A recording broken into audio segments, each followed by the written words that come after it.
Hello, good morning everybody. അസ്സലാമു അലൈക്കും. എല്ലാവർക്കും സുഖമല്ലേ? നമുക്കൊരു സുഖമാണ്. ഇന്നത്തെ കുറച്ച് വിശേഷങ്ങളിലേക്ക് കിടക്കാമെന്ന് വിചാരിച്ചിട്ടോ. അപ്പോൾ കുറച്ച് ചെറുപയറുള്ള ബാലൻസ് ഉണ്ടായിരുന്നു കേട്ടോ. അപ്പോൾ ഞാനത് കഴുകിയെടുക്കുകയാണ്. പുട്ടാണ് ഉണ്ടാക്കുന്നത്. അപ്പോൾ അതിനെന്തെങ്കിലുമൊക്കെ വേണമല്ലോ. അതിന് വേണ്ടി കറി വെച്ചാൽ വലിയ താല്പര്യമൊന്നുമില്ല. അപ്പോൾ പൊഴിഞ്ഞിട്ട് എടുക്കാൻ വിചാരിച്ചു. ചായൻ്റെ വെള്ളം തിളയ്ക്കുന്നുണ്ട്. പൊടിയിടാൻ പോവാണ്. ഇങ്ങനെ ഒരവസ്ഥ നിങ്ങൾക്ക് വരികയാണെങ്കിൽ ഞാൻ ഈ ചെയ്യുന്ന ട്രിക്ക് നിങ്ങൾ ഉപകാരപ്പെടുത്തിട്ടോ. അതിന് വേണ്ടിയാണ് ഞാനിത് കാണിക്കുന്നത്. പയറിലേക്കുള്ള തേങ്ങ ഞാൻ പൊളിച്ച് കൊണ്ടുവന്ന് വെച്ചിട്ടോ. ഇതെന്തിനാണല്ലേ പറയാണ്ട്. പിന്നെ പത്തുനിന്നൊക്കെ ശബ്ദങ്ങൾ കിട്ടും. അതൊന്നും മൈൻഡാക്കണ്ട. കല്ലി വലി നമുക്ക് മറ്റുള്ളവരോട് മിണ്ടാതൊക്കെ പറയാൻ പറ്റുമല്ലോ.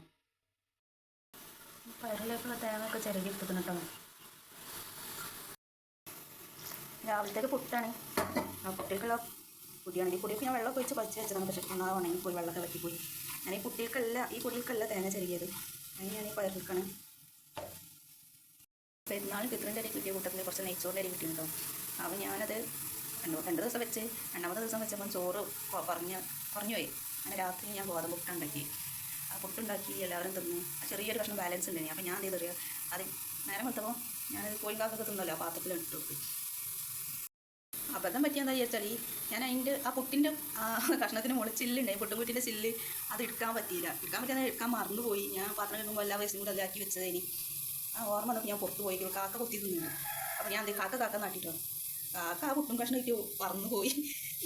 നമ്മൾ പിന്നെ കോഴിക്കുഞ്ഞുങ്ങളൊക്കെ കൊണ്ടുപോകുമ്പോൾ കാക്ക പറഞ്ഞ് പുറകെ ഓടുമല്ലോ, അതുപോലെ ഓടി. കാക്ക തിരിഞ്ഞു നോക്കിയില്ല. പക്ഷെ അപ്പുറത്തുള്ള ആൾക്കാരൊക്കെ തിരിഞ്ഞു നോക്കി.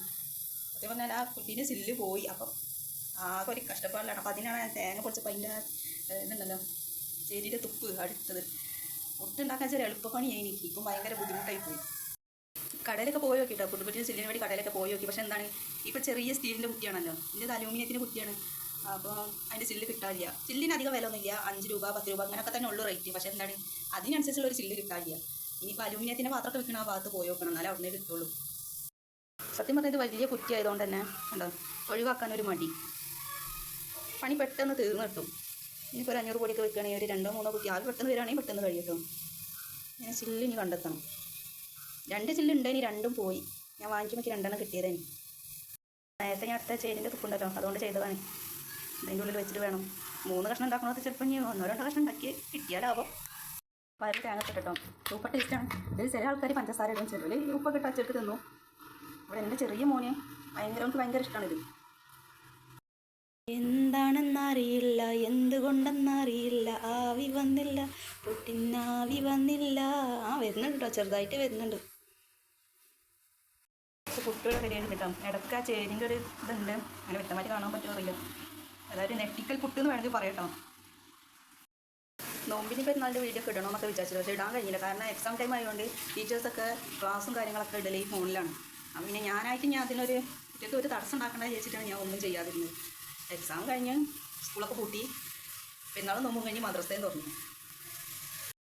അപ്പോൾ ആ പുട്ടി ഞങ്ങൾ ചുട്ടുകൊടുക്കാൻ കേട്ടോ. ക്ഷമ വേണം, അല്ലെങ്കിൽ അത് താഴ്ത്ത് പോയി പോവും, പിന്നെ പായസം പോലെ ആവും. അപ്പോൾ നമ്മുടെ വീഡിയോ ആദ്യമായിട്ടൊക്കെ കാണുന്നവരാരെങ്കിലും സപ്പോർട്ട് ചെയ്യാൻ മറക്കരുത് കേട്ടോ. അപ്പോൾ എല്ലാവർക്കും ശുഭദിനം.